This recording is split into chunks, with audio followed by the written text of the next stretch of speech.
یک سوال دادیم انشاءالله خدا خود درباره حیض و نفاس کمتر گپ زنی گفتین. البته مسئله ضروریه. البته حیض نفاس مسئله شه زنکم دونستانش فرضه، مردکم دونستانش فرضه. شما نگه که فقط وظیفه زنه و زن دونه نه، شما هم دونستان تو. وقتی که زن اگر خدا خود در حالت حیض می شود، حیض حدش خودش از 3 روز تا 10 روزه این زنها را عادت شه. زن که به بلاغت که رسید 9 ساله که شد، از امور روز عبارت این خون اومدن میگیره هر ماه از 3 روز تا 10 روزه دوام میتید. از این زیادتی کمی ندارد، حدش هم قصد.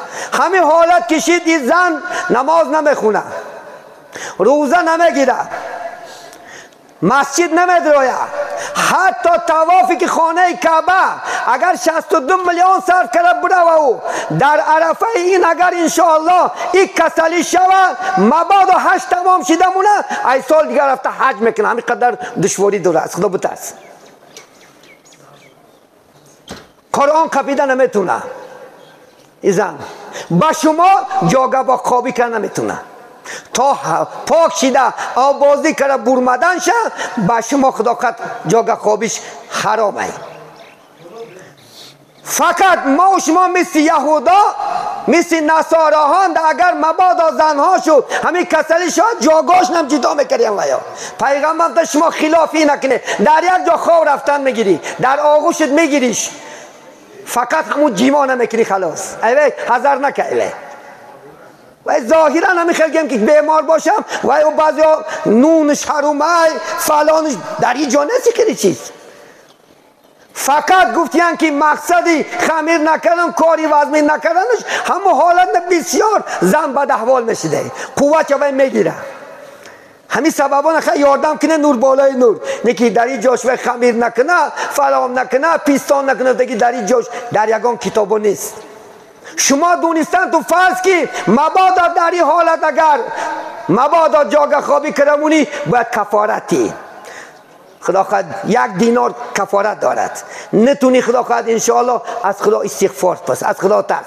خدا قرآن گفته که سوره 222 سوره بقره وقتی گفتن محمد از تو میپرسند درباره حیض میپرسند که حیض چیست گو و چیزی ناخوش است گفت محمد عذاب و چیزی ناخوش است گفت. در این حالت شما گفت شما از زنها از جما کردن فقط دوری جویه تا اینکه زن گفتن عدش برمده تا این زن پاک نشیدن شد جاگه خوابش برای ما شما درست نیست. عزیزانی من پاکی شد خدا خواهد انشاءالله بعد از خدا خواهد اجازت بر شما است. زن باید اطاعتکار باشد بغرض بدون این کسلیش اگر شما کدام ساعت خواهی سحریه فقط وقتی نماز نتجاوز نکنیم و گناهگار میشه. ابی تیمی بگه یمی شویمی زنک افتامت تورش نشتر کن. کدام زنه که میگد شب شوهرش گوه که بیا زنک جاگه خوابی میکنیم پخته گوشش گیره اگر سرکشی کنه من در کار نیست من خواب نمیرم گوه تا سهر تمامی فرشتا لعنتش میگن تا میگه شوهرش راضی نکنه در پیش تنر باشد نوش پرتفته اجرا کنشتر کن در بالای اسب باشد وقتی که مرد خواهش کرد اجرا کردن این وظیفه شه. امروز من سوال میتونم که برای چی مردکا هم از زناگر شید هم از زنک باشید این زن وظیفه شه نکرسته.